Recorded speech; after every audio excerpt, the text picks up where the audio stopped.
Assalamualaikum warahmatullahi wabarakatuh. Selamat sore semuanya. Salam sejahtera. Terima kasih banyak telah bergabung di acara Ngezoom bareng Jeffrey Nicole sore ini. Kesempatan yang sangat berbahagia, antusiasme yang cukup tinggi, pendaftaran terakhir sampai ada 14.000 orang dan kita masih menantikan mereka bergabung di acara ini.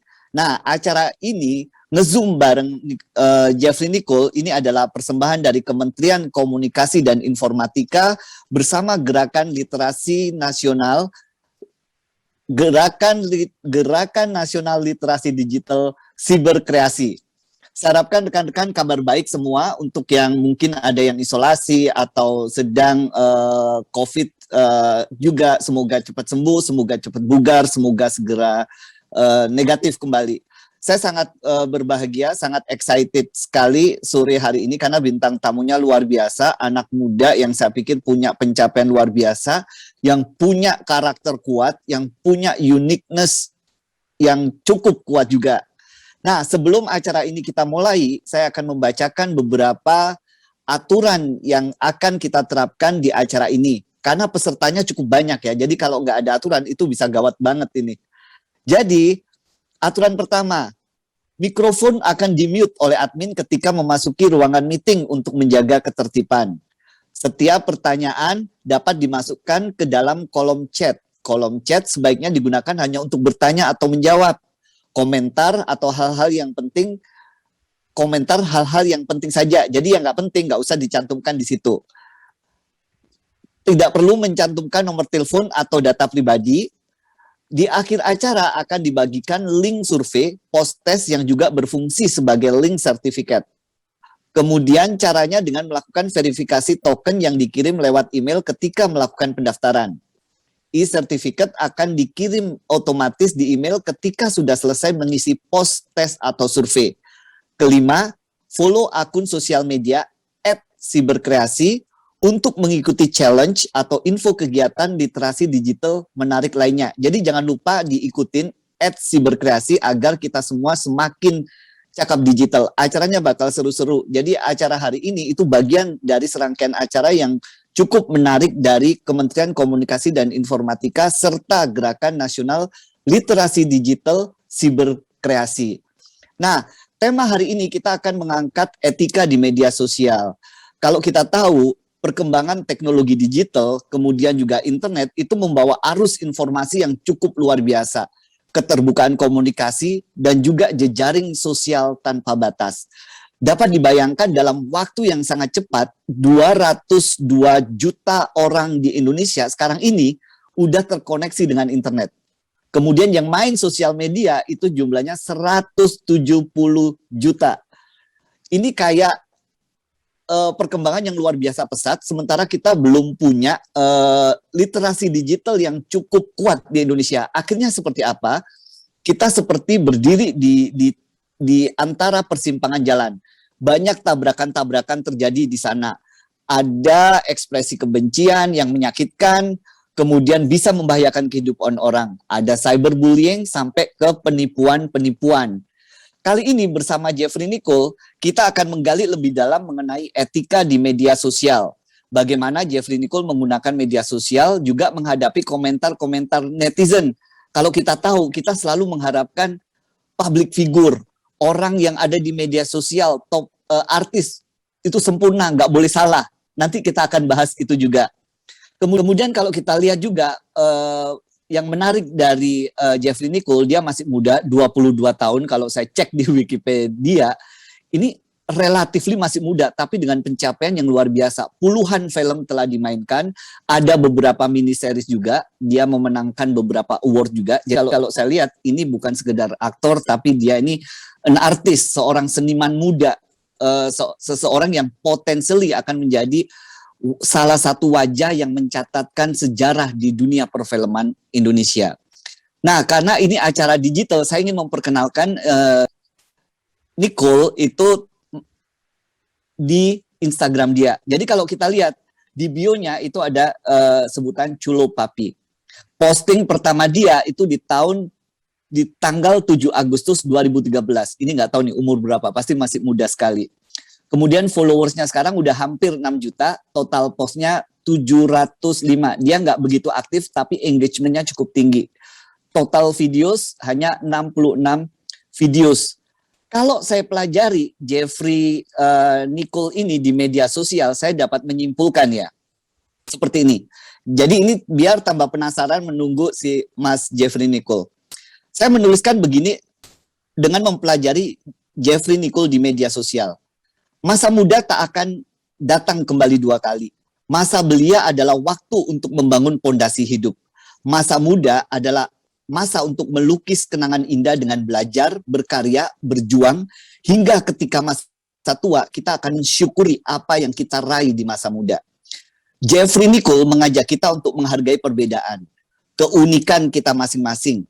Perbedaan warna inilah yang akhirnya membuat hidup kita lebih indah dan lebih bersyukur.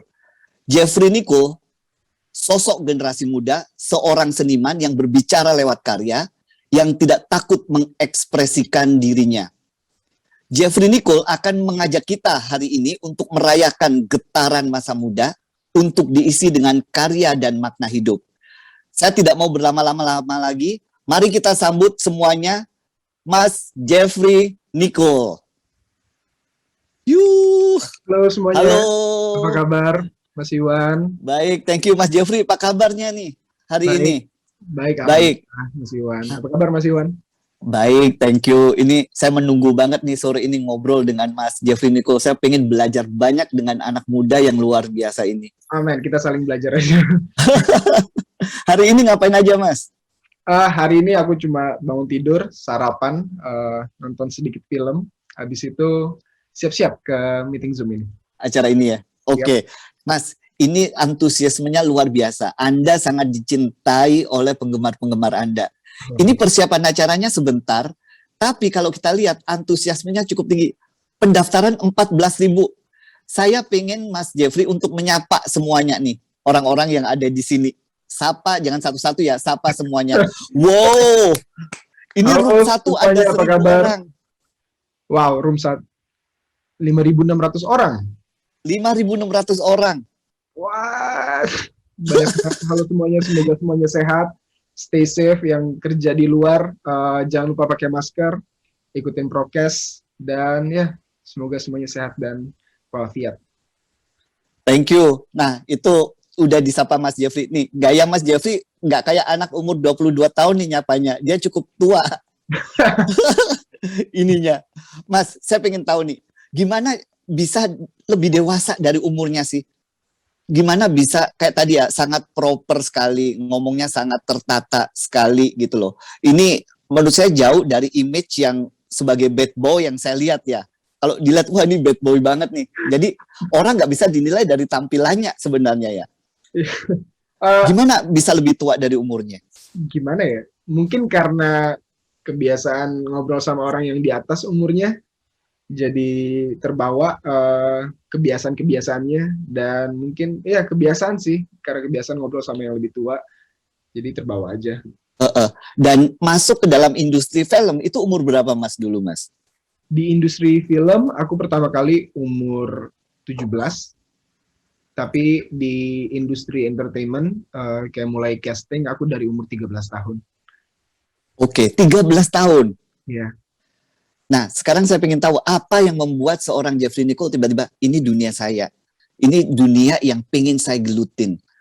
Oke, sebenarnya pas masa-masa casting dari umur 13 tahun itu aku belum ada kepemilikan gitu. Ini belum ada rasa ini dunia saya, belum. Pas pertama kali dapat project film Pertaruhan tahun 2016. Itu aku baru pas ketemu Om Tio Pakusadewo. Oke. Ketemu Adipati Dolken, ketemu Aliando, itu baru aku ngerasa pas ngobrol sama mereka, oke, ini dunia gue pengen berkontribusi di dunia film, dan ya akhirnya fokus ke film sih semenjak film pertama itu. Dan gini, belajar acting dari mana sih? Orang kan ngelihatnya acting gitu-gitu aja, padahal acting tuh pekerjaan yang menurut saya juga nggak mudah-mudah banget. Okay. Gimana belajar acting dulu? Kalau kata Mas Yayu Unru, salah satu guru acting aku, belajar acting itu ketika kita tidak sedang bekerja, ketika kita sedang di luar, di jalan, lagi ngobrol sama orang, itu ketika itu saat kita belajar acting. Jadi observasi sih, dan termasuk ngobrol sama orang yang lebih tua, lebih muda juga, nggak memungkiri kita bisa belajar banyak sama orang yang lebih muda.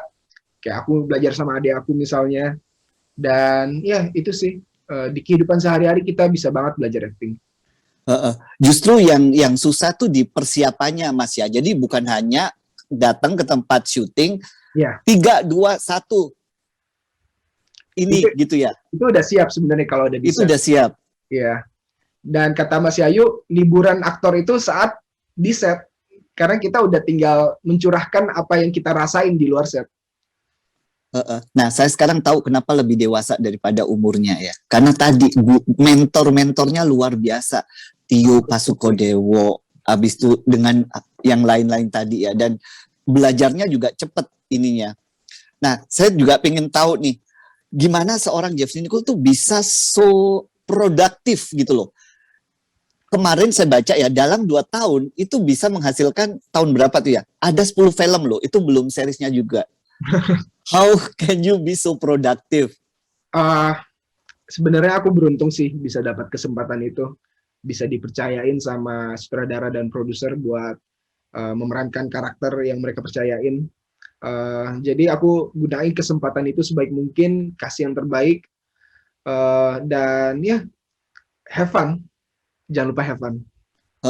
Tapi have fun aja nggak cukup ya. Itu pekerjaan yang menantang banget. Itu pekerjaan yang melelahkan banget. Saya pernah ngikutin beberapa kali syuting, itu kerjaan yang buset dari pagi sampai malam. Itu capeknya luar biasa.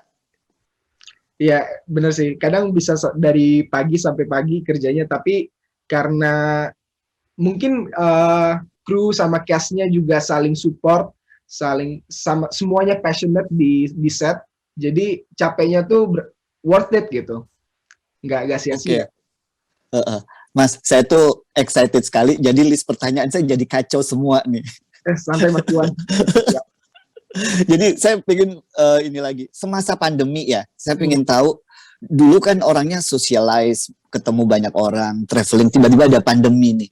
Gimana pandemi ini mengubah hidup seorang Jeffrey Nicole?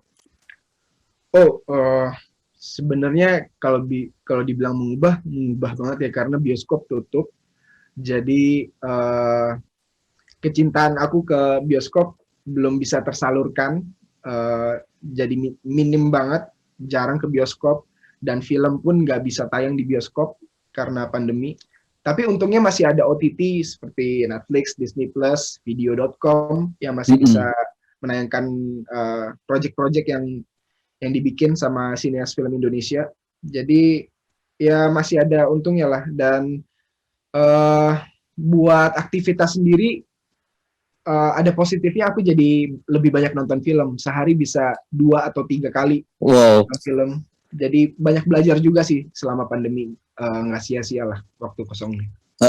Jadi lebih banyak di rumah, diisi dengan nonton film, mempelajari mungkin ini ya film-film lama ini. Nah ini ada lagi nih, Mas. Ini hardcore semua nih fansnya Mas Nicole. Wow. Room 1 full, room 2 full, room 3 full, room 4 full, room 5 2.200. Wow. Ini saya nggak mau banyak ngomong, nanti diprotes sama teman-teman di sini karena mereka saya yakin pengen dengerin more ke Mas Nicole. Mas Nicole, abis itu kegiatan apa yang bisa membuat Mas Nicole bahagia di masa pandemi ini? Ini masa-masa kan yang nggak mudah, masa-masa yang cukup banyak. Saya sendiri kadang merasa depres gitu di masa ini. Apa yang membuat seorang Jeffrey Nicole bahagia di masa pandemi ini? Hiburannya apa?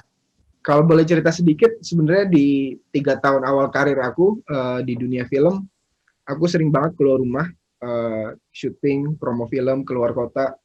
Jadi jarang banget ngeluangin waktu buat keluarga aku, terutama adik sama mama. Jadi di masa pandemi ini yang bikin aku bahagia nih, bisa lebih banyak luangin waktu sih sama adik, sama mama, ngobrol soal apa planning adik aku, apa planning mama ke depannya, dan sepupu aku juga ada yang tinggal di rumah, aku bisa lebih banyak tahu tahu tentang mereka, apa cara ngarahin mereka juga. Jadi belajar sedikit belajar kayak jadi bapak gitu loh, karena nggak ada figur bapak di rumah, cuma aku doang cowok sendiri. Dan ya Oke. itu sih. Cara Eh, nonton film. sebentar. Itu mungkin yang bikin seorang Nicole menjadi dewasa ya, karena di rumah harus menjadi figur seorang bapak juga gitu ya. Sedikit. Sedikit ya, nggak sedikit sih kalau saya bilang. Apakah itu landasan juga akhirnya seorang Nicole ini bekerja keras untuk keluarga? Kalau bisa dibilang iya sih, aku kerja tujuan utamanya buat keluarga aku. Jadi ya gitu. Gila, Mas Nicole. Kalau ini saya agak loncat dari sini ya. Ini kesempatan yang menurut saya cukup bagus nih. Banyak meluangkan waktu di rumah dengan adiknya dan lain-lain. Saya pingin kalau ini kan jarang ya kita sebagai anak di Indonesia ngucapin terima kasih ke orang tuanya. Kalau Mas Nicole saya kasih kesempatan di sini, apa yang pingin diungkapkan kepada ibunda tercinta? Oh, Terima kasih. kalau bisa bilang makasih, aku biasa malu ngobrol sama mama sebenarnya. Lebih banyak ngobrol planning sih, jarang di talk kayak gini sebenarnya. Kalau bisa, kalau ada kesempatan bilang makasih ke mama, makasih udah encourage aku buat terjun ke dunia film, percayain pilihan-pilihan yang aku pilih selama ini. Uh, Makasih juga udah support semua pilihan aku sih. Itu kalau nggak ada support dari mama, rasanya kayak nggak setengah hati gitu ngejalanin apa yang aku pilih. Dan nggak akan bisa jadi pribadi yang sekuat sekarang ini kalau saya lihat Iya.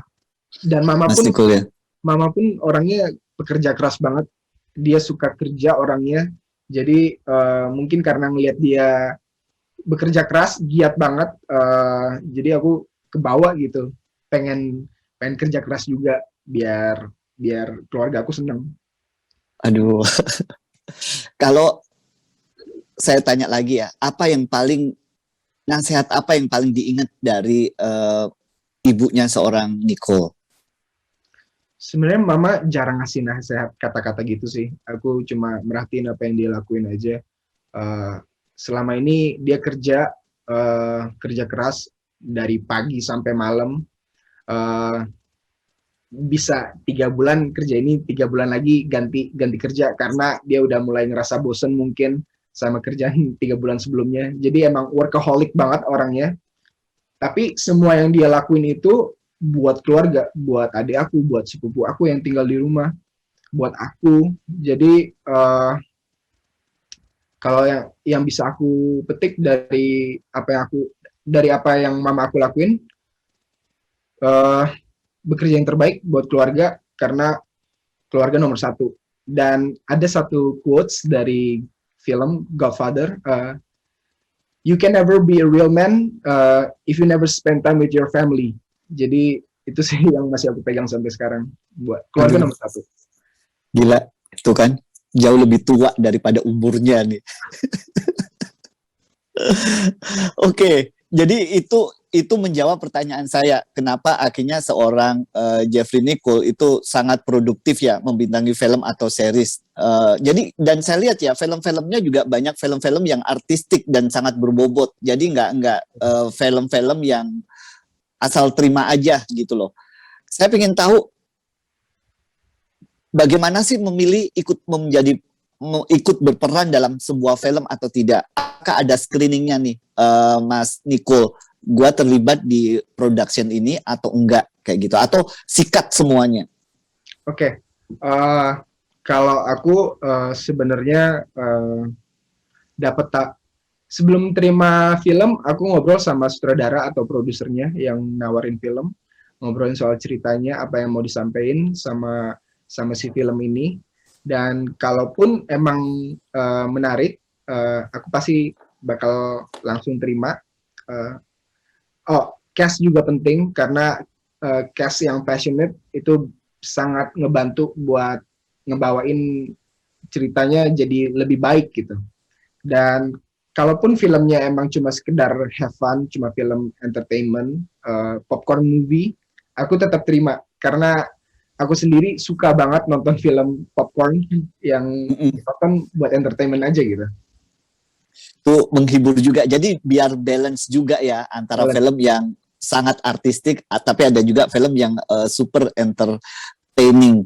Ya. Nah, ini Mas Nicole ini kan banyak banget filmnya ya. Kadang setahun tuh bisa beberapa movies gitu. Pernah merasa lelah nggak?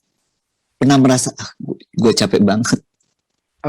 Sebenarnya pernah di tahun pertama sama tahun kedua, kayak tawaran film yang datang ke aku waktu itu masih kayak teen lit movie, jadi belum begitu diverse role-nya sama ceritanya.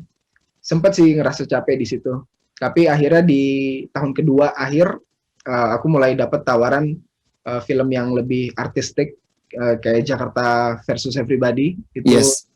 tahun 2018 syutingnya, dan baru mau tayang tahun ini. Jadi ya bersyukur sih, karena seiring berjalannya waktu aku nyadar kalau peran-peran yang bakal datang ke aku ini beriringan sama umur aku. Misalnya waktu itu aku masih 18-19 tahun, ya wajar lah aku main film yang teen lit gitu. Emang masih waktunya, Iya. belum waktunya main film yang lebih dewasa ceritanya. Nggak cocok jadi om-om.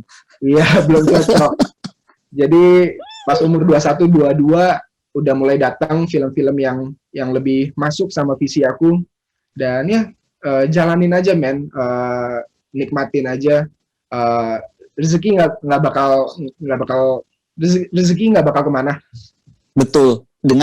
Akan senilai dengan perjuangannya ya. Tapi pernah nggak merasa suatu ketika, ini banyak orang yang nggak tahu ya, karena bekerja di film itu nggak cuma acting aja, itu butuh riset, butuh prosesnya panjang banget, butuh kerja keras banget gitu loh.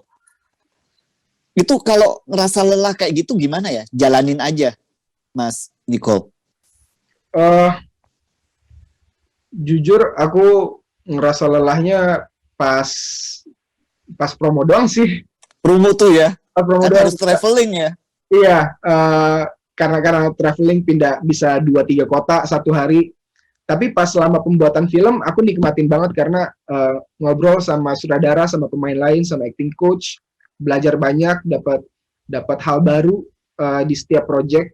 Jadi nggak ngerasa capek sih, karena ada banyak hal positif yang aku dapetin di setiap projectnya. Oke, habis itu saya pengen jadi sebelum kita ke etika bermedia sosial, saya pengen menggali sedikit tentang hidupnya Mas Nicole. Kalau keberatan nggak usah dijawab, Mas. Okay. Saya tadi jatuh cinta dengan acting. Yep. Belajar acting juga nggak gampang ya. Dulu autodidak atau gimana, Mas? Terjun langsung, banyak belajar dari ngelihat film atau gimana? Aku belajar acting pertama dari nonton film sih. Aku perhatiin apa yang dilakuin sama karakter di film itu. Karena dulu dari SMP, aku setiap pulang sekolah, aku selalu buka komputer, nonton film sampai maghrib. Oke. Cuma itu yang aku lakuin setiap hari dari SMP sampai SMA. Dan ketika di SMA kelas 2 aku dapat project film pertama, itu aku baru dapat acting coach yang proper. Di persiapan film Pertaruhan itu aku ketemu Bang Norman namanya. Dia seniman yang gila banget, banyak banget yang diomongin soal realism, bla bla bla. Jadi dari otodidak terus dapat acting coach yang proper di film pertama, Bang Norman. Orang yang paling berjasa selain Bang Norman siapa dalam membangun seorang Nicole akhirnya menjadi seorang aktor yang luar biasa? Om Tio. Om Tio ya. Adipati, Mas Yayu Unru. 4 orang. Oke. Kalau saya lihat favorit, siapa sih aktor atau aktris favorit dari seorang Jeffrey Nicole? Oh man. Banyak ya? Banyak sih. 4 orang itu favorit aku, tapi kalau yang bikin aku kayak fangirling gitu, Nicholas sama Reza Radian sih. Oh, Dian Sastro. Dan Sastro juga ya. Yup. Kalau di luar negeri, Kalau suka di luar nonton, negeri mungkin De Niro, Robert De Brando, Niro, Marlon sama Brando. Daniel Day-Lewis. Oke. Kalau film favorit yang paling film favorit dari seorang Jeffrey Nicole apa? Berapa film? Terserah, 1 boleh, 2 boleh. Kalau milih satu kayaknya egois banget sih. Susah, betul. Kayak nggak adil. Uh-uh. Kalau film favorit ya, Banyak emang susah nih pertanyaan kayak gini. susah sih. Atau film yang ditonton berulang-ulang deh, bukan favorit tapi ditonton berulang-ulang. Jadi nggak cuma 1 kali. Oke. Belakangan ini aku lagi sering nonton La La Land. La La Land, beautiful movie. Hope, Dream, Beautiful. Ya, musical beautiful, acting beautiful, soundtrack juga beautiful. La La Land once beautiful movie ya. Kalau saya suka nonton ini Mas Nicole, The Hours. Nanti coba deh nonton. The Hours punya Nicole Kidman. Itu beautiful movie. Jadi adaptasi dari novel Virginia Woolf. Nanti coba ditonton. Saya itu nonton berulang-ulang sampai apal dari itunya. Aku catat ya. Dialognya. The Hours. Nah, ini kan udah banyak banget film-film yang dibintangi oleh Mas Jeffrey Nichols. Kira-kira film apa yang paling berkesan buat Mas Nichols? Film yang paling berkesan Indonesia? Film yang pernah dimainkan oleh Mas. Yang pernah mainin.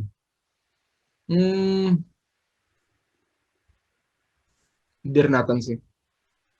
Itu pas masa-masa baru masuk industri ini ya, industri perfilman Indonesia ya. Lagu. Itu kenapa Dear Nathan menjadi spesial buat seorang Nichols? Spesial karena Dear Nathan jadi batu loncatan aku untuk bisa dilihat sama banyak audiens. Kedua, itu film pertama yang mempercayakan aku untuk jadi lead role. Nggak tahu apa yang dipikirin Pak Sunil bisa mempercayakan bocah random yang filmnya masih 1 dan itu pun belum keluar buat jadi lead role. Aku nggak tahu dia pikirin tuh. Kenapa dia berani ambil resiko itu, aku masih bingung sampai sekarang. Dan ya itu sih. Tapi mungkin kejawabnya justru sekarang ya, karena you have this star quality kalau menurut saya. Jadi kalau saya lihat Mas Nicole ya, banyak orang yang emang good looking, itu banyak banget. Tapi orang yang punya karakter kuat, orang yang punya uniqueness, itu emang beda. Getarannya akan beda. Saya yakin Pak siapa tadi ngelihat itu pas pertama kali ke Mas Nicole. Itu menantang nggak film itu untuk dimainkan dulu? Oh man, menantang banget sebenarnya. Karena itu adaptasi dari Wattpad kan. Fans dari novelnya itu banyak banget. Dan sempet aku kena bash gitu sama fans dari novelnya. Oh ini gak cocok nih, kurang good looking atau kurang tinggi. Karena di novelnya sebenarnya tinggi karakternya aku. Iya. Aku nggak terlalu tinggi aslinya, jadi drop kali mereka lihatnya. Sempat down sih pas syuting hari pertama kedua, tapi sutradaranya tetap support aku. Udah nggak apa-apa, nggak usah dengerin, kasih yang terbaik aja gitu. Itu hari pertama kedua udah dapat seperti itu ya. Tapi at the end of the day sambutannya seperti apa terhadap nih film Mas? Pas tayang ternyata banyak yang suka, banyak yang kasih komen positif. Aku baca reviewer film yang reviewer tulis di Twitter, dan mereka kasih sambutan yang hangat juga sih buat filmnya. Jadi seneng banget. Iya, dan kebukti bagus banget karena ada sequelnya kan ya? Iya, sampai 3. Sampai 3 ya? 3. Tapi yang ketiga belum tayang. Oh, yang ketiga belum tayang, akan tayang berarti ya? Oke. Habis itu saya pingin, tadi kesannya kan enak banget tuh jadi aktor ini, padahal nggak juga, tantangannya juga cukup besar. Saya pengen tanya nih, tantangannya sebenarnya apa sih ini tiap pekerjaan itu membawa tantangan tersendiri, Ya. bawa challenge sendiri. Gak semudah orang datang ke tempat syuting, acting, dibayar, gone gitu ya. Yap. Apa sih tantangan terbesarnya Mas ya, di profesi ini kalau boleh saya tanya? Sebenarnya kalau menurut aku ada 3 sih, Mas Iwan. Pertama, apakah lo punya skill yang dibutuhkan untuk ada di dunia entertainment?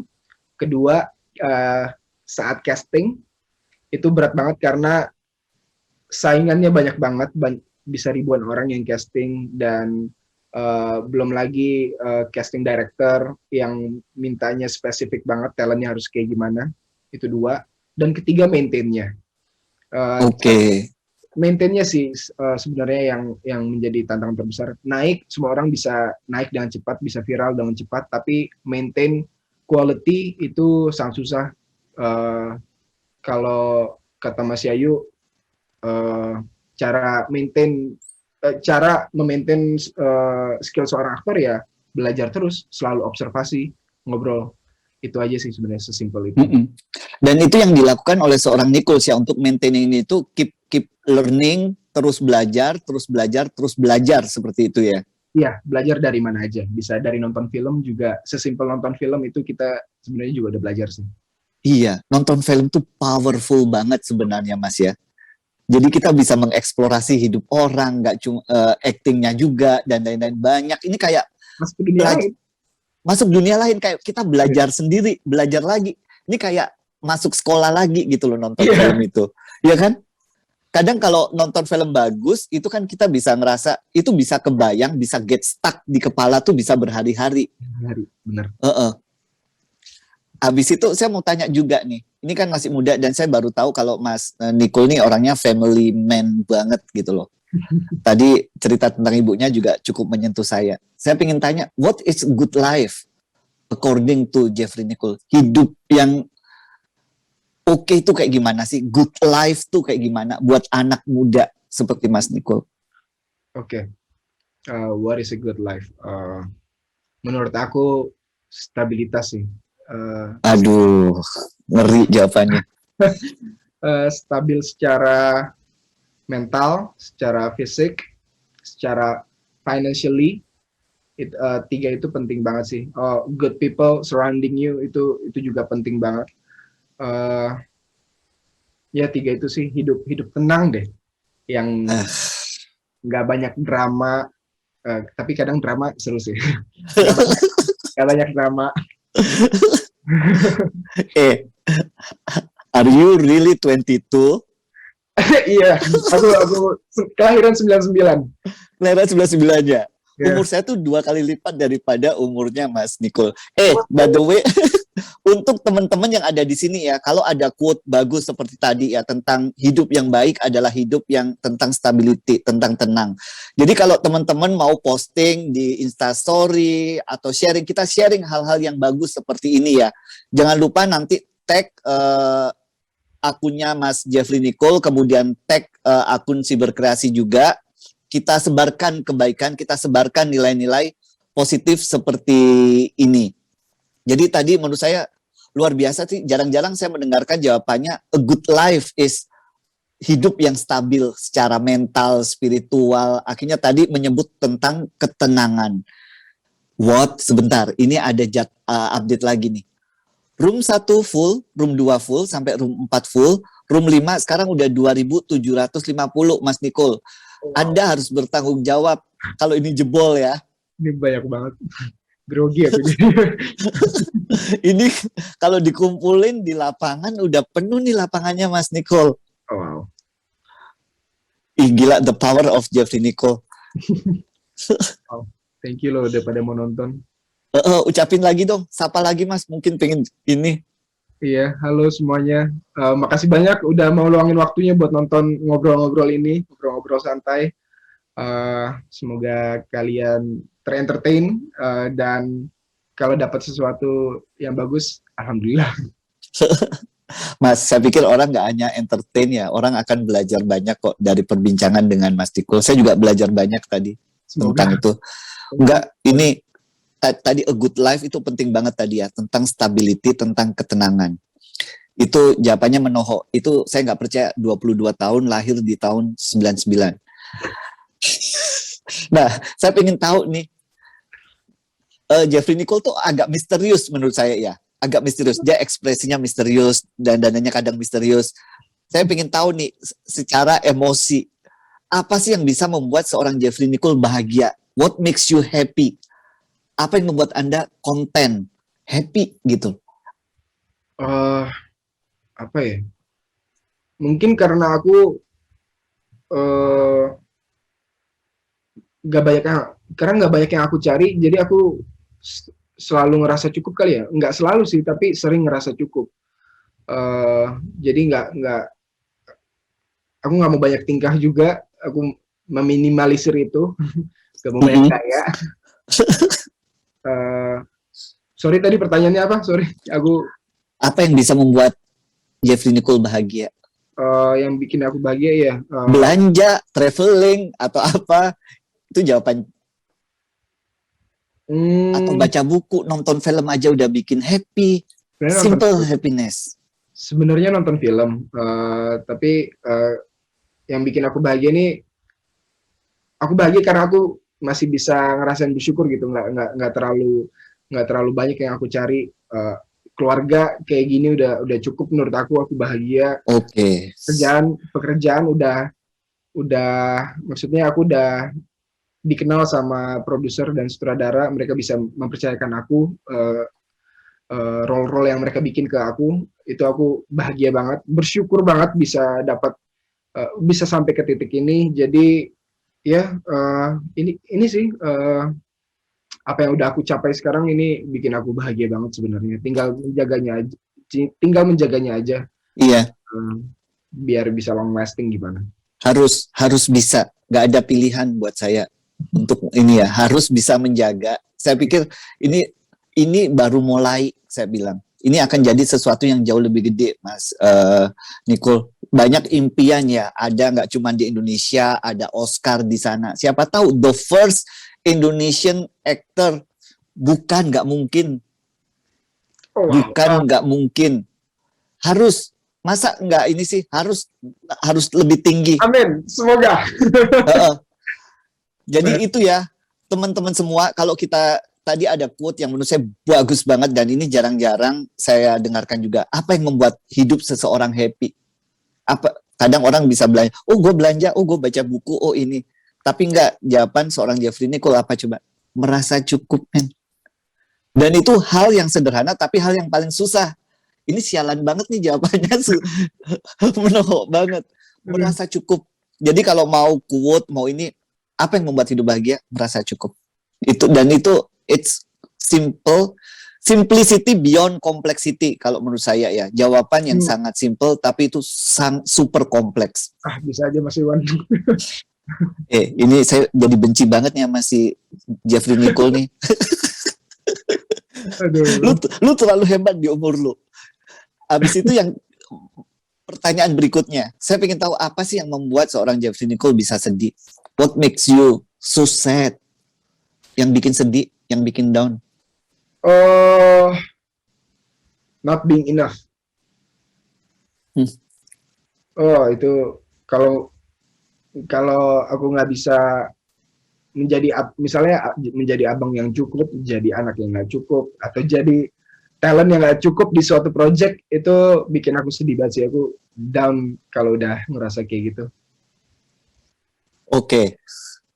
Tadi merasa cukup, yang merasa sedih, merasa tidak cukup. Perjuangan yang diberikan itu merasa nggak maksimal gitu ya. Itu sedih bahwa you're not giving enough. Nah, satu lagi, ini sesuai dengan ekspektasi publik, Mas. Jadi kayak gini, publik itu selalu mengharapkan seorang public figure itu seseorang yang sempurna, nggak ada salah. Benar. Nggak salah dikit, dihajar. Habis itu pokoknya pengen Jeffrey Nicole harus sempurna, harus gini, nggak boleh gitu. What do you think? Sebenarnya itu ekspektasi yang toxic banget sih, karena public figure juga manusia, bahkan nggak usah jauh-jauh deh, bahkan orang tua pun juga juga ada salahnya, apalagi public figure gitu yang nggak yang kalian lihat dari film kah, dari layar kaca kah, jadi pasti banyak banget kesalahan yang mereka lakukan di balik layar. Jadi please tolong maklumin apa yang dilakukan seorang public figure kalau mereka salah. Kalau bisa sih jangan dibully, tapi lebih ditegur, diingetin kesalahannya di mana, dan ya kalau bisa kasih kasih kritik yang membangun sih. Jadi biar bisa lebih baik lagi ke depannya kayak gimana. Mm-mm. Well understood, Mas. Jadi kayak public figure pun sebenarnya ya seorang manusia biasa. Benar. Mereka bukan an angel yang nggak bisa berbuat salah gitu loh. Ya. Dan Apalagi mereka bisa. Kenapa? Apalagi kalau masih muda, pasti banyak. Apalagi masih muda. Iya. Dalam perjalanannya itu masih banyak kerikil-kerikil, mungkin bisa kejedut, bisa ini, ya itu wajar. Jadi banyak di sosial media yang terjadi seorang public figure melakukan kesalahan akhirnya dibully rame-rame, Mas. Jadi menurut saya netizen pun harus fair sebenarnya ya, harus fair bahwa apa yang mereka lihat, mereka juga manusia, public figure ini juga manusia biasa. Seperti yang Mas Nicole bilang, kayak orang tua kita selalu ekspektasi orang tua harus sempurna. No, they don't have to be perfect. Mereka juga manusia biasa. Ketika kita bertambah umur, bertambah dewasa, kita yang harus memahami itu, bahwa orang tua kita ya seperti kita sendiri, kayak gitu ya. Nah, itu saya tuh suka miris ya, karena banyak terjadi fenomena di media sosial, public figure salah dikit, wah udah dihajar, karena mereka ekspektasinya terlalu tinggi sama mereka. Jadi jangan terlalu berekspektasi. Ekspektasi kadang menyakitkan. Benar. Ya, banget Mas Iwan. Ekspektasi menyakitkan. Habis itu, ini ya, tadi kita udah ngomongin bahagia, kita udah ngomongin sedih. Saya pengen ngomongin tentang marah. Jadi Jeffrey Nicole pernah nulis di captions itu kayak gini, tell me where to put the anger.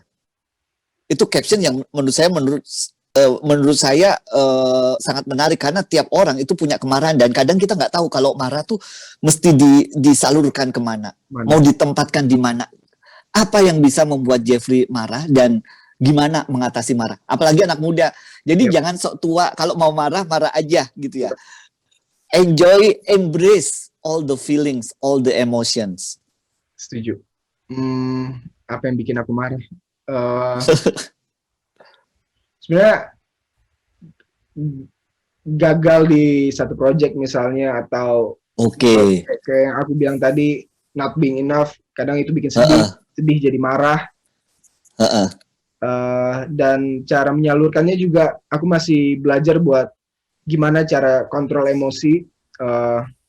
Kadang aku lagi having a bad day, terus secara nggak sadar aku jadi negatif gitu, misalnya ke orang rumah, ke misalnya adik aku ngelakuin sedikit salah, aku jadi tiba-tiba yang marah, yang jadi emosi, padahal nggak sesalah itu adik aku. Kayak ya hal-hal kecil kayak gitu sih yang masih harus dikontrol.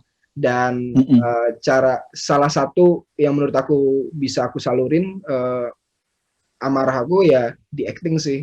Jadi ini sebenarnya nggak bagus ya, mendem amarah untuk begitu waktu yang lama. Jadi aku mendem amarah, aku keluarnya pas di scene aku pas lagi syuting adegan marah. Jadi amarah yang aku pendam selama ini aku keluarin di on cam. Jadi acting bisa jadi juga jadi healing proses gitu ya. Iya, jadi puas banget setelah take nanti. Makanya kalau saya bilang ya, jangan terlalu membuat diri Anda sempurna. Kalau masih muda ya di-embrace saja, marah, sedih, ini gitu ya. Makanya kepada fans-fansnya Mas Jeffrey Nichols atau fans-fans dari bintang-bintang lainnya, we need to understand bahwa orang-orang ini ya orang biasa juga. Mereka patut marah, mereka patut sedih, mereka patut ini, sama kayak kita gitu loh. Nah, habis itu saya mau tanya juga, ini kan masih muda ya, ini pertanyaan yang menurut saya agak dalam, karena saya orang tua. Saya ingin tanya ke Mas Nichols, apa sih yang harus dirayakan dan diperjuangkan dalam masa muda ini? Apa yang harus dirayakan dan diperjuangkan? Usaha kita selama ini untuk untuk berhasil, karya-karya kita itu harus di-embrace, dirayakan, walaupun sekecil apapun, rayain aja men, itu pencapaian lu harus Betul. rayain, usaha lu, dan apalagi tadi Mas Iwan? Yang harus diperjuangkan di masa Dan ya, muda. yang harus diperjuangkan, Tadi berkarya menurut saya oke banget, bahwa masa muda tuh masa nggak akan datang dua dua kali, kali, Mas jadi Nichols ya. Heeh. ya bangga aja men, nggak perlu malu buat bangga, dan Heeh. lo menurut aku harus perjuangin apa yang lu percaya Mm-mm. untuk dalam segala bidang apapun itu, belief atau apa, kalau lu percaya akan hal itu, perjuangin men, selama itu positif. Iya. Dan itu dibuktikan oleh seorang Jeffrey Nichols juga ya, bahwa acting tuh yang mau masuk, yang mau jadi aktor tuh juga banyak banget. Banyak banget. Banyak banget, dan akhirnya bisa bertahan itu juga butuh belief, butuh Belief, iya. percaya ya. Kalau nggak Iya. percaya ya udah ditinggal di mana-mana, nggak akan masuk selama ini gitu loh. Bener, aku setuju banget Mas Iwan. Mm-mm. Nah, kalau tadi apa yang harus diperjuangkan, sekarang pencapaian apa so far yang paling membanggakan? Baik pencapaian secara karir maupun pencapaian secara hidup. Pencapaian secara karir dulu deh. Apa yang dibanggakan, yang paling diingat? Gue bangga sama karir gue karena ini. Pencapaian yang paling membanggakan ya? Mm-mm. Bisa ada di industri film sih. Maksudnya aku yang tadinya casting untuk peran-peran minor role, peran-peran kecil yang aku nggak punya ekspektasi bisa masuk industri film, apalagi jadi lead role gitu. Bocah random dari lubang buaya yang mimpinya nggak terlalu besar ternyata bisa sampai ke titik ini, menurut aku Iya. udah pencapaian yang besar banget sih, dan bersyukur banget bisa dapat semua kesempatan yang aku dapat selama ini. Ya itu, balik lagi harus bisa ngejaganya.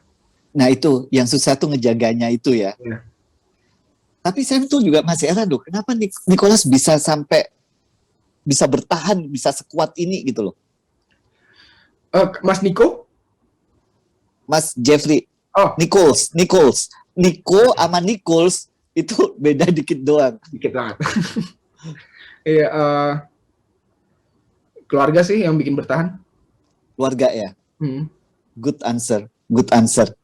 Menurut saya itu yang akan long lasting tuh akan di situ sih, Mas Nichols ya. Ketika ada keluarga, jadi sukses kita nggak akan sukses sendiri, bahagia kita nggak akan bahagia sendiri, menderita pun kita nggak akan menderita sendiri selama ada support dari keluarga ini. Menurut saya itu yang akan membuat karir ataupun pribadi seorang Jeffrey Nichols itu akan kuat. Benar. Nah, ini pertanyaan yang ada di benak saya.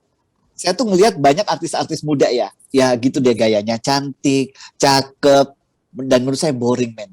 Cantik atau cakep aja boring, tanpa diisi dengan apa ya, ada sesuatu yang ada sparknya. Okay. Nah, Jeffrey Nichols itu menurut saya seorang yang sangat beda banget, punya strong karakter, punya style yang sangat beda banget. Bahkan style yang paling gampang ya, kayak baju-bajunya aja berani banget, lu pakai baju apapun gitu loh.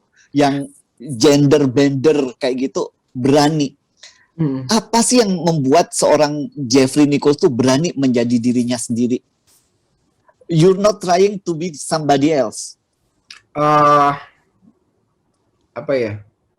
Sebenarnya karena kebosanan sih. Karena aku bosen sama kebiasaan-kebiasaan normal-normal lama, jadi aku pengen coba sedikit yang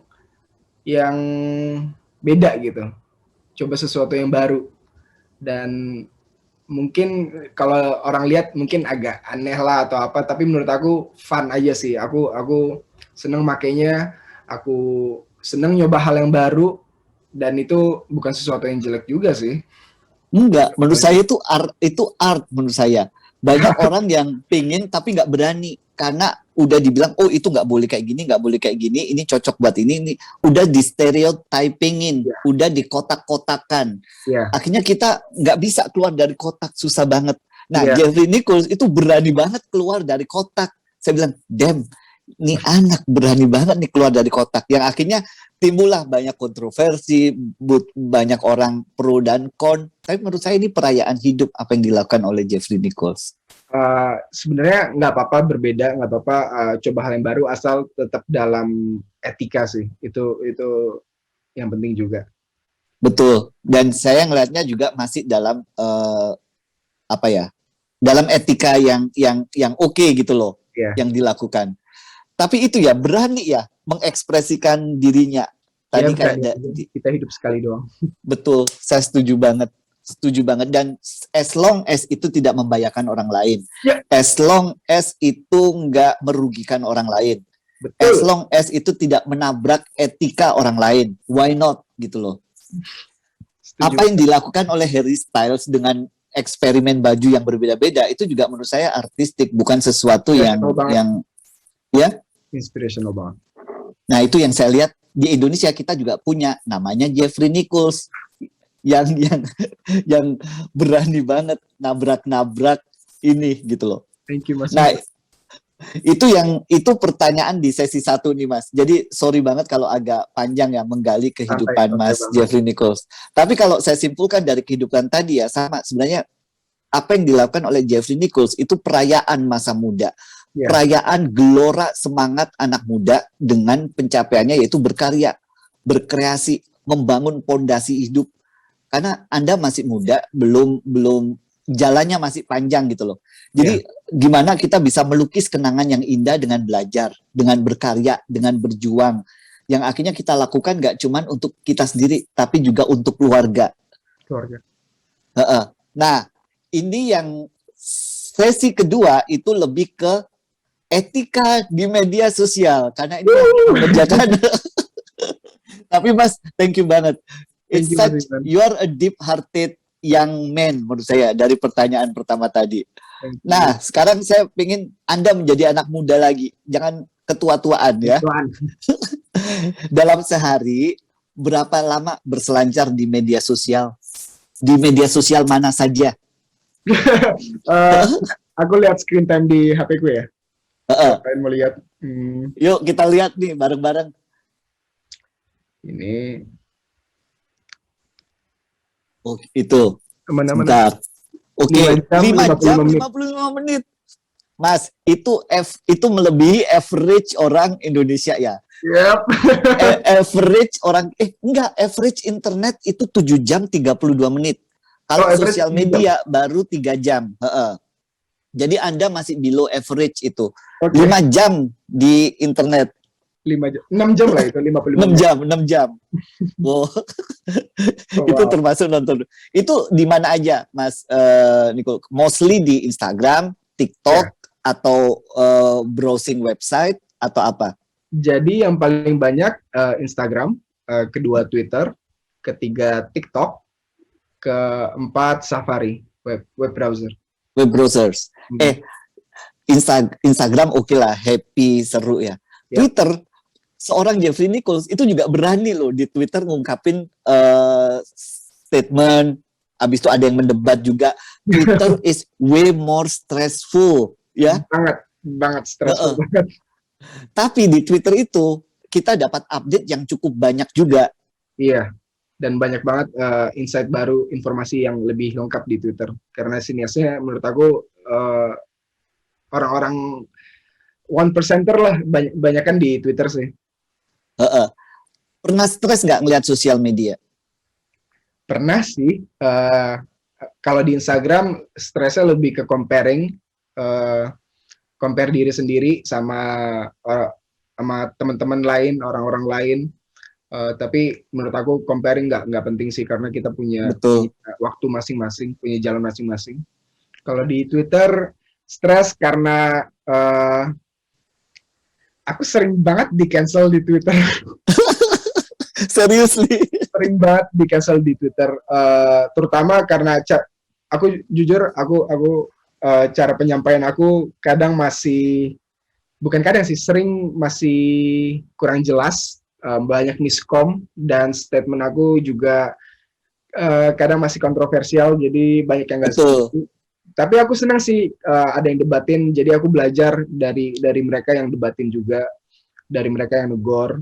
Tapi kalau yang udah jatuhnya ngehina, bullying atau apa, aku udah diemin aja sih, karena buang-buang energi aja ngurusin yang negatif. Mm-mm. Setuju. Menurut saya sih harus berani ya mengungkapkan pendapatnya ya. Kalau Iya, di Twitter dan lain-lain. Salah menurut saya nggak apa-apa. Masih muda, kita belajar dari kesalahan kita. yep. Kita belajar dari orang-orang yang memang akan meluruskan jalan kita. Kalau kita nggak berani mengekspresikan diri, nggak berani berpendapat, akhirnya juga nggak akan kemana-mana juga. Iya, Jadi menurut saya di belajar terus aja mengekspresikan diri, memberikan opini seperti itu ya. iya. Orang ininya harus sadar juga bahwa yang kasih opini ini coming from orang 22 tahun, bukan coming from politician yang ada di DPR atau MPR kayak gitu. Jadi harus Keputusannya menyadari itu nggak juga. banyak orang. Iya, saya Iya, pernah lihat juga di timeline itu pas ketika Mas Jeffrey Nichols itu akhirnya jadi orang jadi seru banget tuh debat. Tapi nggak apa-apa, debat itu sehat kok. yep. Debat itu sehat. Nah, habis itu saya pengen menanyakan tentang konten. Ya. Suka bikin konten di Instagram atau TikTok? Hmm, sebenarnya aku suka dua-duanya, tapi perbedaannya kalau di Instagram aku senang karena kalau aku ngepost sesuatu atau berpendapat sesuatu yang sedikit serius, audiensnya masih bisa nanggepin gitu. Tapi kalau di TikTok menurut aku masih belum bisa, karena orang-orang buka TikTok, termasuk aku buka TikTok mau ketawa, bukan mau nyari sesuatu yang serius. Jadi itu sih bedanya. Dua-duanya enjoy. Dua-duanya enjoy ya. Ya. Habis itu ini pertanyaan agak susah lagi nih. Yap. Penting nggak sih menjadi diri sendiri di media sosial? Uh, Kenapa? menurut aku penting banget, karena kalau kita menunjukkan satu topeng di media sosial, satu persona di media sosial, misalnya A, terus orang orang bakal punya ekspektasi nih, oh di real life-nya pasti kayak gini juga nih. Tapi ternyata pas di real life jadi B gitu, nunjukin sisi aslinya. Jadi kesannya fake. Jadi aku nggak mau aja sih dibilang fake, karena munculin banyak ekspektasi, nanti drama lagi. Jadi meminimalisir itu semua aja sih. Dan kalau saya lihat sih, apa yang saya lihat di sini, apa yang saya lihat di sosial medianya Mas Jeffrey Nicole itu nggak terlalu jauh beda ya. Kecuali bajunya aja di sini kelihatan very proper. Walaupun menjadi diri sendiri, Mas Nicole ya. Tapi kan kita harus beretika dalam berinteraksi di media sosial. Ya. Setuju nggak? Setuju banget. Kenapa kita harus beretika di media sosial? Pertama, lo nggak mau buat nyakitin hati orang. Itu bakal Waduh. pertama. Lo harus jaga kata. Kalau misalnya ingin negur juga, pakai kata-kata yang proper, ingetin salahnya di mana, cara memperbaikinya. Dan apalagi sekarang ada UU ITE kan, yang menurut aku pasal-pasal di dalamnya masih banyak yang harus direvisi, masih karet banget lah pasalnya, kayak misalnya pasal 26 ayat 3 yang multitafsir kata-katanya. Ini aku bacain ya. Salah satu isinya dulu. Isi pasal 26 ayat 3 berbunyi, setiap penyelenggara sistem elektronik wajib menghapus informasi elektronik dan atau dokumen elektronik yang tidak relevan yang berada di bawah kendalinya atas permintaan orang bersangkutan berdasarkan penetapan pengadilan. Jadi di dalamnya ada frasa tidak relevan. Jadi misalnya kalau menurut orang yang ngepost relevan tapi yang bersangkutan gak relevan, bisa dipermasalahin dong, bisa dipidanakan. Jadi menurut aku itu masih rancu banget, dan betul. Makanya harus berhati-hati, harus punya etika, karena hukumnya sendiri pun masih perlu direvisi, masih belum data. Mm-mm. Mungkin buat teman-teman yang masih belum tahu UU ITE atau ini cara gambaran sederhananya kayak gini. Jadi kita tuh hidup berinternet, bersosial media itu kayak hidup di kehidupan nyata aja. Di Iya, kehidupan nyata kita punya aturan, kita punya norma loh, ya. iya, Kalau enggak, itu bakal tabrakan di mana-mana. betul. Kenapa harus ada aturan, harus ada norma biar kita bisa hidup dengan nyaman, Iya, aman dan terlindungi. iya. Demikian juga dengan berinternet dan sosial media. Jadi kita tidak serta-merta bisa sebebas-bebasnya gitu menuangkan pendapat, ekspresi, habis itu langsung diposting, langsung komen kita seperti itu. Iya. Bullying Nah, itu enggak banget sih. pernah nggak merasa dibully? Ada istilahnya di Twitter, Uh-uh. namanya dirujak Twitter, dirujak timeline. Pernah ya? Sering. Eh, karena beberapa statement yang aku tulis juga, topiknya juga masih kontroversial di Indo buat dibahas.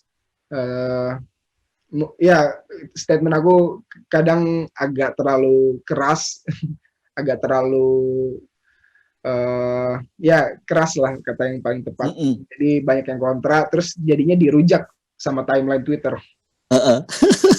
Istilahnya dirujak ya? Dirujak.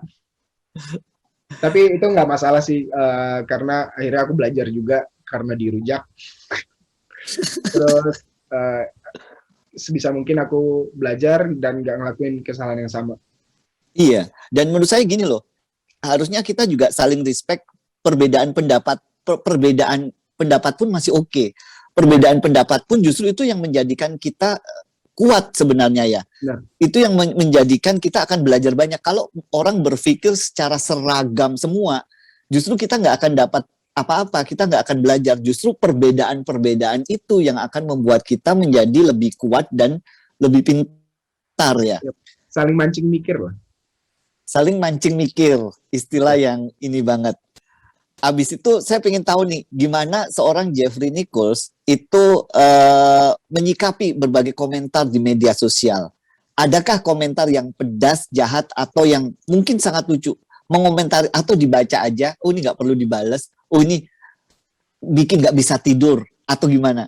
Ada nggak? Uh, Sebenarnya aku nyikapin komen-komen tuh tergantung si orang yang komen sendiri sih. Tergantung konteks saya juga. Misalnya dia lucu atau misalnya halu, suamiku bla bla bla. Kalau yang halu biasanya aku diemin sih. Yang Karena halu banyak banget saya baca di ya, komentarnya. tapi kalau komentarnya kreatif, lucu, itu biasanya aku balas. Dan kalau komentarnya supportif, uh, aku seneng banget. Biasanya aku balas pakai emoji. Dan kalau misalnya komentarnya negatif, lebih ke arah bullying, aku diemin karena nggak ada energi buat ngurusin hal itu lagi. Mm-mm. Karena gini juga ya, karena kalau kita terlalu banyak mikirin itu bisa juga akan mempengaruhi kerjaan kita juga ya. Setuju sih? Unconsciously itu bakal kepikiran juga gitu loh. Iya, Makanya saya bilang di Twitter atau di ini ketika komentar, daripada kita akhirnya sakit hati sendiri, mesti dipikir dalam-dalam dulu gitu ya. iya. Bacanya 1 menit, sakit hatinya seharian. Jadi ya mending nggak usah dipikirin aja sekalian. Iya betul, bikin bad mood juga ya. Iya. Gini, abis itu saya pengen nanyain tentang jejak digital nih. Apakah sekarang ini banyak oknum netizen yang memberikan komentar di media sosial dengan menggali jejak digital masa lalu? Serem. Menurut Mas Jeffrey Nichols, apakah itu salah satu bentuk perilaku yang kurang beretika atau kurang menyenangkan? Kalau saya bantu jawab ya, itu menurut saya sih kurang beretika karena setiap orang punya masa lalu sendiri-sendiri dan itu bagian dari masa lalu yang nggak bisa dirubah. People did mistake ini nggak perlu diungkapkan lagi. Ini zaman now, kita menjadi orang yang baru saat ini ya. Benar. Tapi yang harus dimengerti sama netizen, people change, orang berubah. Ada yang jadi lebih baik, ada yang jadi lebih buruk. Kalau yang digali masa lalunya udah berubah jadi lebih baik, menurut aku udah nggak perlu lagi sih digali karena orangnya udah better, udah lebih baik sekarang. Tapi kalau orangnya belum berubah atau malah jadi lebih buruk, ya ada gunanya juga sih dirujak Twitter, Untuk mengingatkan. mengingatkan.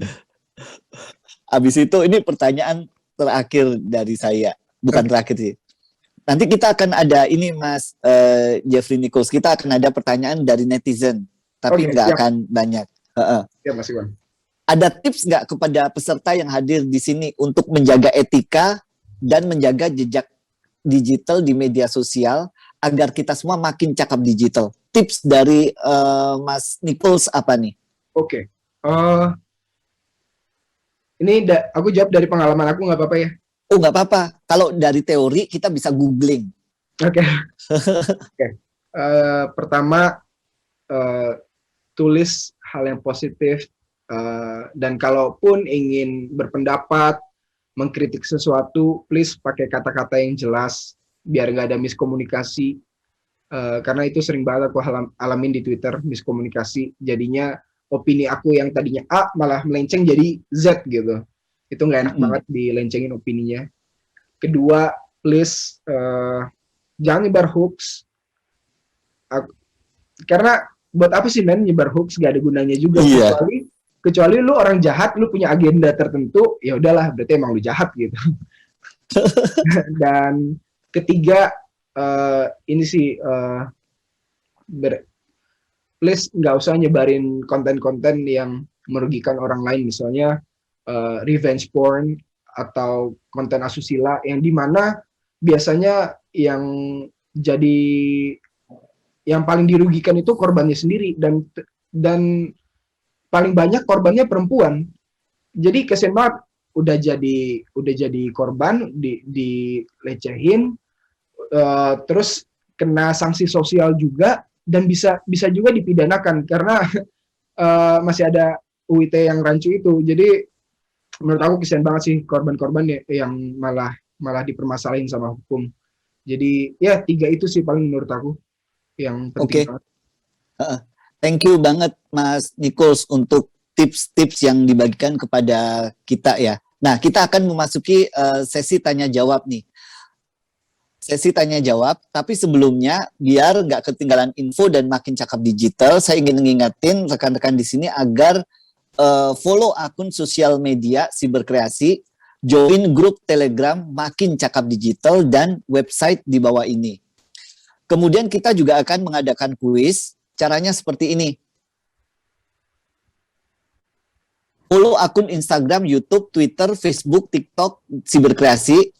Foto kamu ketika sedang mengikuti acara nge-zoom bareng Jeffrey Nicole. Jadi jangan lupa di sesi ini yang ikutin foto dengan Mas Jeffrey Nichols, habis itu posting di feed sosmed dengan caption berisi kesan dan pesan mengikuti kelas ini, lalu tag @siberkreasi dan juga 3 teman kamu yang lain untuk ikutan kelas nge-zoom bareng selanjutnya. Jangan lupa mencantumkan hashtag Zoom bareng Jeffrey dan hashtag Makin Cakap Digital. 10 orang dengan konten yang menarik akan mendapatkan virtual money sebesar Rp50.000. Pemenang akan diumumkan atau dihubungin maksimal 14 hari kerja. Jadi kita tunggu partisipasi dari rekan-rekan semuanya. Oke, jadi kita langsung ke pertanyaan pertama kali ini. Oke. Silakan pertanyaan pertama. Jadi pertanyaannya kita nggak langsung dari ini, tapi udah kita jadikan teks. Oke, ini pertanyaan dari Nadia Rizky Amelia Putri. Izin bertanya Kak, pakai izin segala. Bagaimana tanggapan Kak Nicole tentang hate comment di sosmed? Tentang hate comment nih, Mas Nichols. Gimana tanggapannya? Soal hate comment, menurut aku nggak penting sih. Dan kalaupun kalian dapat hate comment, lebih baik diemin aja. Kalau itu masih ngeganggu kalian, hapus, blok orangnya, karena energi negatif bakal bakal ngerusak kalian aja. Jadi fokus ke yang positif aja deh, biar bawaannya positif terus sepanjang hari. Good answer. Jadi lebih fokus ke hal-hal yang positif daripada negatif. Karena ada komen negatif itu pun nggak akan merubah hidup kita. It Iya, will hurt, akan melukai diri kita gitu loh. benar. Akan melukai diri kita, nggak bisa tidur kalau dipikirin, akhirnya ngerusak hidup kita malah. Jadi kalau emang itu kritik yang bagus, diambil untuk Ya, dipelajari. Tapi kalau udah sampai ke hate comment, ngapain juga di iniin gitu loh. Ya, ya, saya benar. tahu nih, saya mau ngajarin hal yang mungkin agak kontroversi ya. Jadi gini, kalau ada orang nge-hit, balas nih dengan pencapaian yang bagus dari kita. Kita nggak perlu balas di sosial media, tapi balas bahwa hidup kita akan jauh lebih baik daripada orang yang kirim hate comment Ya, betul. di sosial media. Ada lagi yang ingin ditambahkan, Mas Nichols? Kayaknya cukup sih Mas Iwan. Cukup ya? Oke. Kita akan lanjut ke pertanyaan kedua. Reni Yuniel, saya ingin bertanya, apakah ada dampak yang tidak baik bagi seorang anak di bawah umur yang sangat candu dengan medsos? Ini jadi kayak ahli medsos. Iya, aku belum punya anak lagi. Masih 22 tahun ya. Tapi Ini dua-dua. masih di bawah umur. Iya. Baru legal. Baru legal. Kalau saya bantu ya, anak-anak di bawah umur ya, sebaiknya menikmati hidupnya sebagai anak-anak, menikmati alam segar, menikmati permainan yang berbentuk fisik, interaksi dengan orang tua, interaksi dengan teman-temannya. Karena kalau orang tuanya nggak mampu mengontrol di media sosial, dia bisa terjebak ke konten pornografi, dia bisa terjebak ke penipuan, dan lain-lain. Jadi menurut saya agak membahayakan kalau anak di bawah umur udah bermain di sosial media. Karena sosial media itu rimba yang luar biasa. Banyak hal yang positif, yang negatif juga banyak banget. Setuju nggak, Mas Nichols? Setuju banget. Kemarin aku baru nonton interviewnya Kendall Jenner di Vogue. Dia ngobrol soal addiction sama social media. Dan dia ngobrol sama expert sosial media. Katanya kecanduan sosial media sama kayak kecanduan substance, narkoba. Itu katanya mengaktifkan satu part di otak yang sama kayak lagi pakai narkoba. Dan ya, maksudnya bisa separah itu loh kecanduan sosial media. Apalagi kalau main sosial media dari usia dini, bakal ke bawah banget pastinya sampai gedenya. Akhirnya jadi addiction tadi ya. Akhirnya kita yang harus kerja, main sosial media gitu loh. Ya. Dan unconsciously sosial media itu bisa merubah hidup kita juga gitu loh. Ya. Jadi lifestyle kita akan berubah tanpa kita sadari gara-gara sosial media. Makanya saya bilang ya, banyak ada riset. Saya tuh pengen riset yang namanya fenomena young and broke. Masih muda tapi bangkrut. Gara-gara mereka baru kerja, udah gaya hidupnya udah selangit. Udah pengen liburan kemana. Baru kerja, udah pengen ngopi tiap hari ke kafe mana. Baru kerja, pengen baju yang dipakai oleh siapa. Jadi emang agak bahaya sosial media kalau kita nggak bisa mengontrolnya ya. Kontrol itu penting. Kontrol itu penting. Tiba-tiba semua orang pengen jadi Jeffrey Nichols, bajunya kayak gitu. Oke, kita lanjut ke pertanyaan berikutnya. By the way ya, Mas Nichols. Thank you Mas Iwan udah ngejawab. Nggak apa-apa. Ini lebih pas ke Mas Iwan tadi.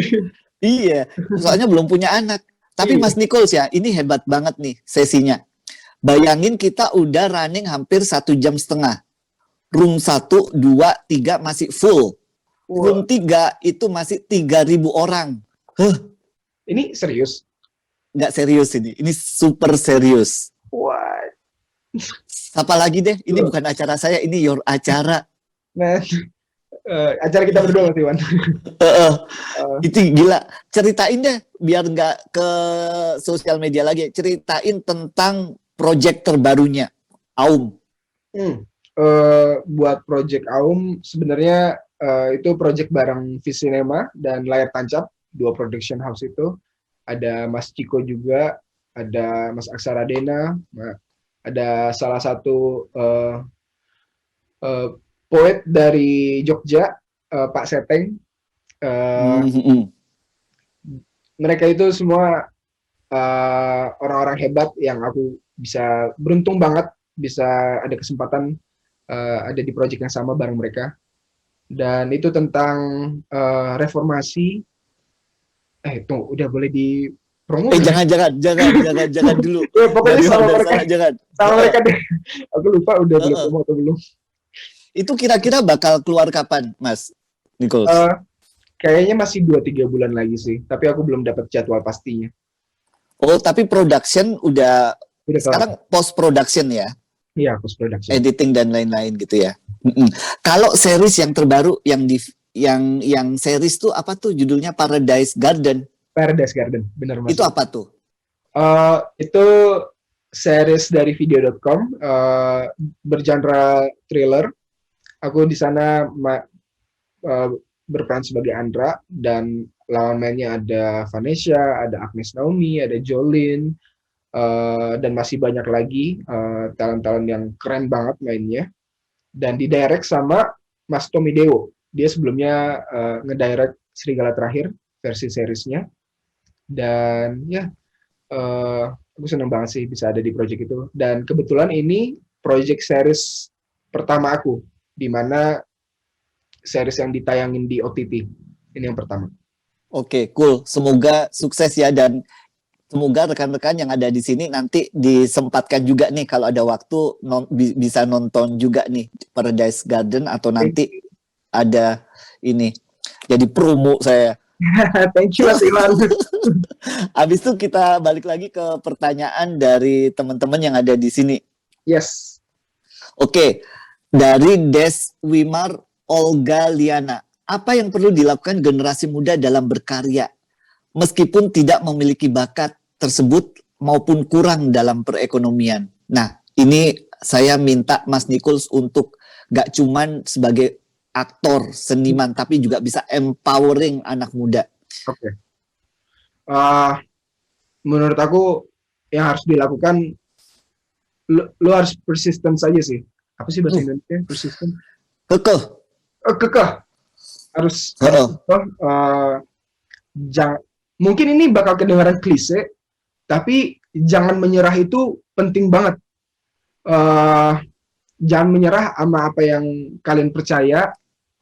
Tetap lakuin apa yang bikin kalian senang. Itu penting banget. Melakukan apa yang kalian passionate di bidang itu.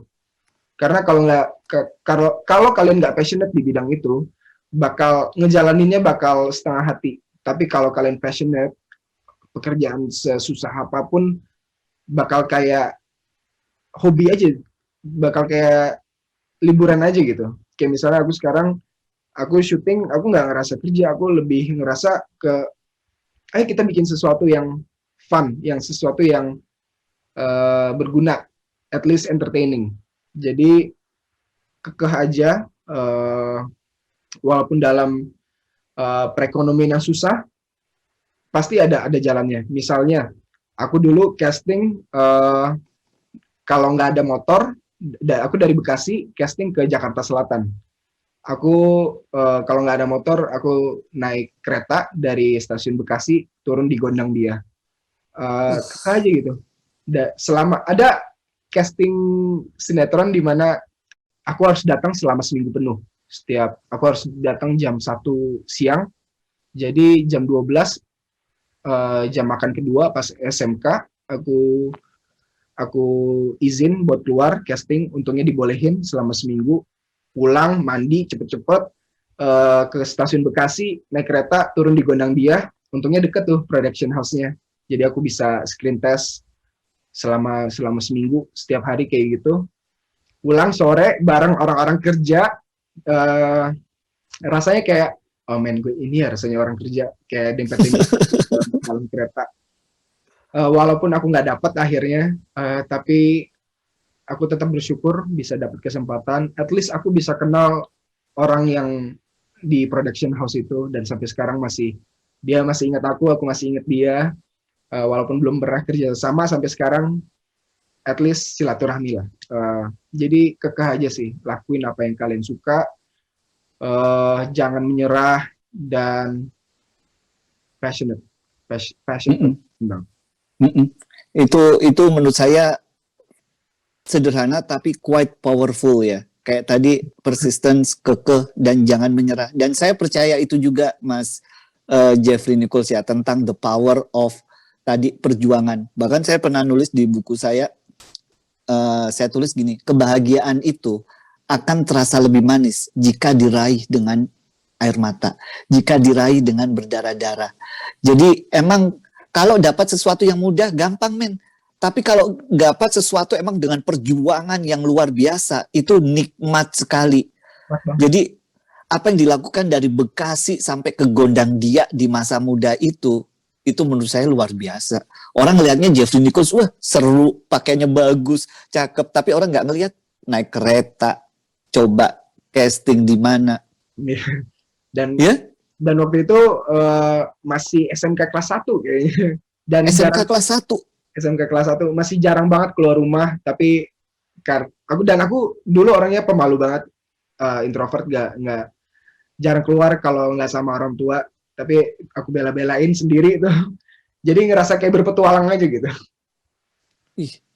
Makanya saya nggak heran ya, itu apa ya yang membuat anak kelas 1 SMA ini, kalau Mas Nikul balik melihat ke belakang, kan bangga banget ya ngelihat anak kelas 1 SMA dari Bekasi ke Jakarta berani nih untuk casting. Apa yang membuat anak muda tadi itu berani?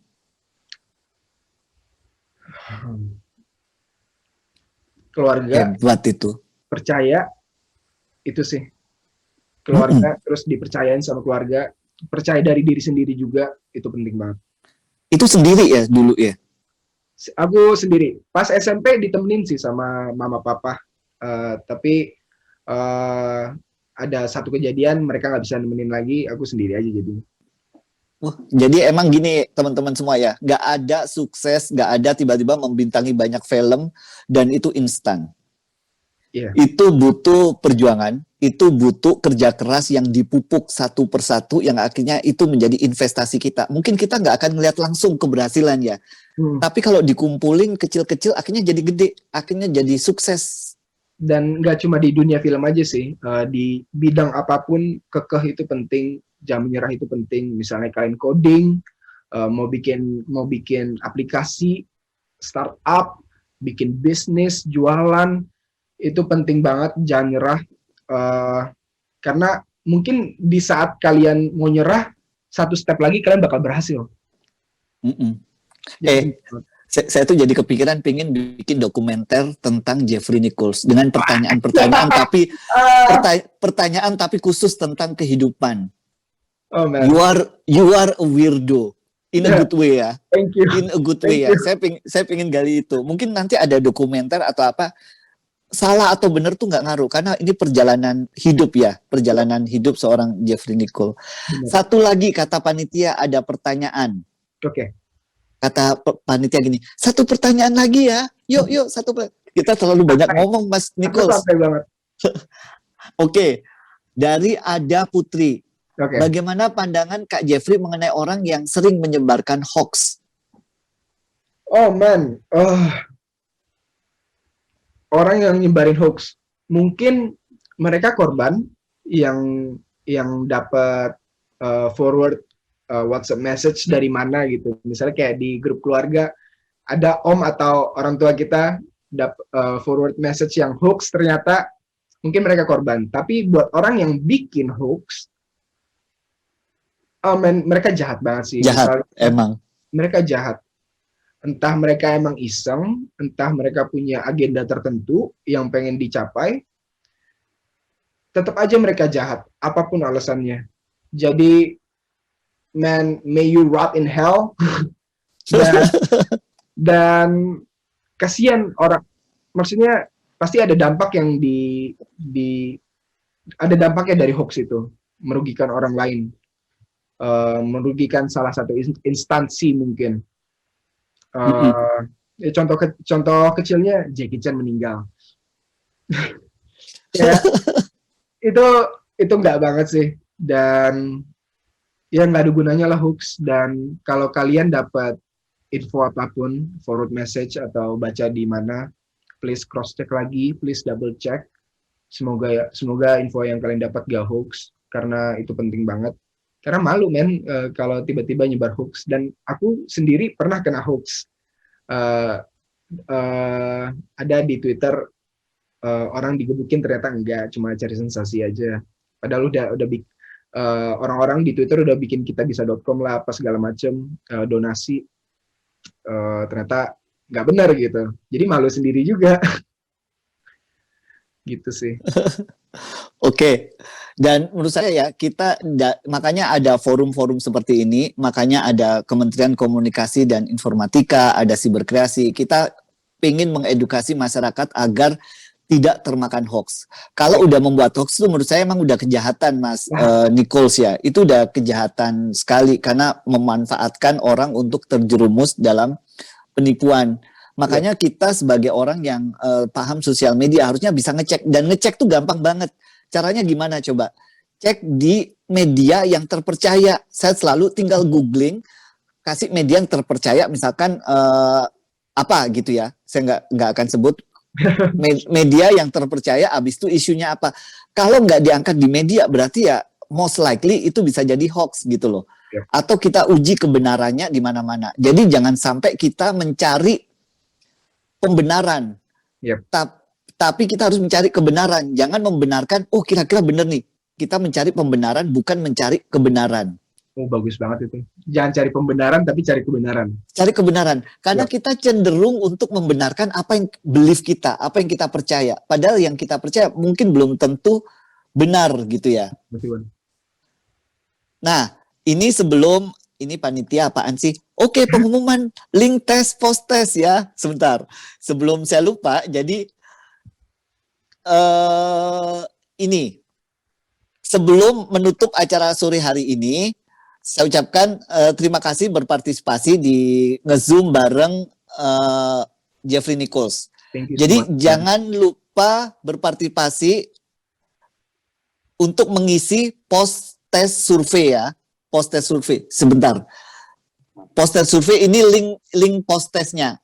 Jadi masukkan kode unik token yang diberikan di email konfirmasi yang kamu terima saat mendaftar. Isi form post test survei lalu klik tombol selesai. E-certificate akan dikirimkan ke email kamu, cek di inbox atau spam ya. Jadi jangan lupa acara ini meskipun gratis kita akan dapat sertifikatnya. Jadi pastikan Anda mendapatkan sertifikat dengan cara ini.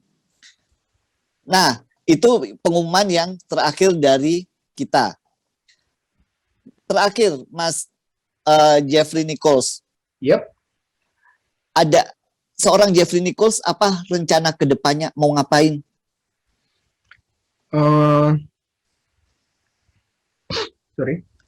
Tetap di film? Pastinya. Berkarya? Tetap di film pasti. Tetap berkarya pasti. Apapun sih untuk sampai tujuan good life tadi yang Mas Iwan tanyain. Buat sampai ke goals itu, aku bakal ngapain aja. Apapun aku lakuin, dia pasti yang jangan yang negatif, yang positif. Yang utama tetap di film, tetap berkarya, tetap ngelakuin sesuatu yang positif, dan tetap bekerja buat keluarga. Thank you banget. Very honored to have you in this Zoom session, Mas. Saya mengucapkan terima kasih. Saya nggak menduga akan sedalam ini perbincangannya.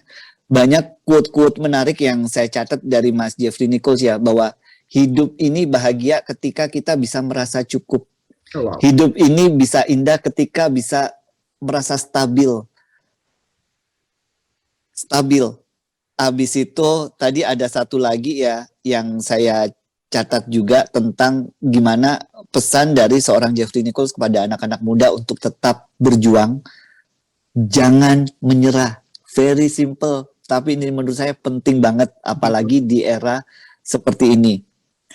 Oke, Mas Jeffrey Nichols, sekali lagi terima kasih banyak. I wish you the best. Semoga akan long lasting karirnya, akan menjadi sejarah tersendiri buat perfilman di Indonesia. Semoga bisa merambah juga sampai ke dunia internasional. Kita menunggu debut itu. Terus belajar, Mas. Kalau tadi udah dibilang jangan menyerah, terus belajar, persistence. Itu yang ingin saya sampaikan. Sekali lagi terima kasih. Silakan sebagai penutup mungkin Mas Jeffrey Nichols bisa mengucapkan terima kasih kepada rekan-rekan yang ada di sini yang telah hadir. Ini masih bertahan Mas. Di room 1 full, room 2 full, room 3 full, room 4 full, room 5 full. Sepanjang acara hampir 1 jam 40 menit mereka bertahan. Untuk bukan ngelihat muka saya, ngelihat perbincangan dengan Mas Jeffrey Nichols. Yes. Silakan Mas. Oke, makasih banyak Mas Iwan. Halo semuanya, makasih banyak udah bertahan nonton Zoom-nya. Semoga kalian dapat hal yang positif dari ngobrol-ngobrol aku sama Mas Iwan Setiawan tadi. Semoga ter-entertain juga. Kalau ketawa, alhamdulillah. Dan ya, jangan menyerah apapun yang kalian lakukan sekarang. Jangan berhenti percaya. Tetap kekeh dan jaga kesehatan. Itu yang paling penting. Apalagi di masa pandemi kayak sekarang. Ikutin prokes. Kalau kalian masih kuliah atau udah kerja, please stay safe.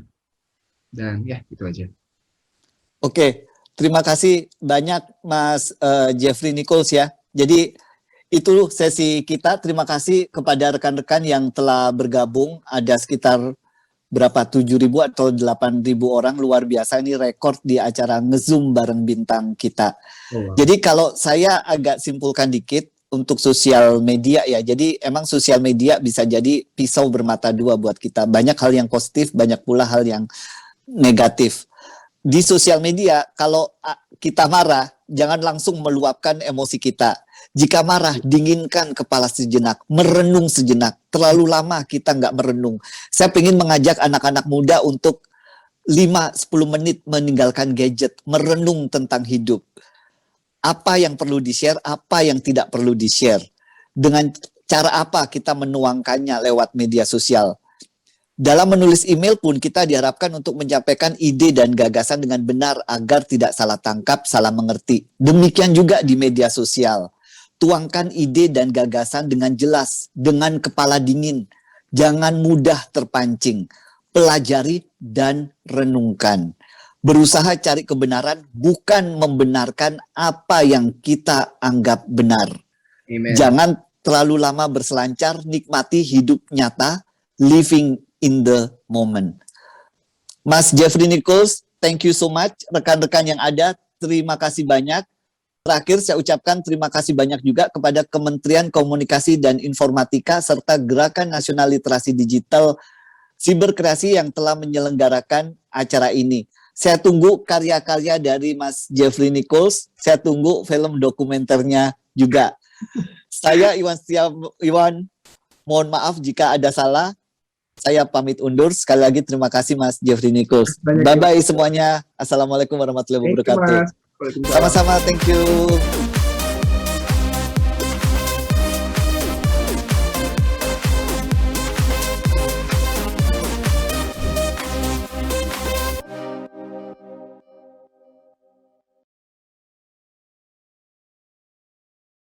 One, two, one, two. Ku sambut panggilanmu untuk siapkan bangsaku agar semua cerdas nanti. Pakai teknologi digital, literasi dan konten positif ada di sini di Siberkreasi. Yo. Mari ciptakan pemuda masa depan yang semakin mengerti digital literasi. Internet kita bersih, kuatlah generasi Indonesia. Bersama ciptakan pemuda masa depan yang semakin berkreasi. Literasi, cerdaslah bangsa, kuatlah generasi Indonesia. One, two, one, two. Ku sambut panggilanmu untuk siapkan bangsaku agar semua cerdas nanti. Pakai teknologi digital, literasi dan konten positif ada di sini di Siberkreasi. Yo, Mari ciptakan pemuda masa depan yang semakin mengerti digital literasi. Internet kita bersih, kuatlah generasi Indonesia. Bersama ciptakan pemuda masa depan yang semakin berkreasi. Digital literasi, cerdaslah bangsa, kuatlah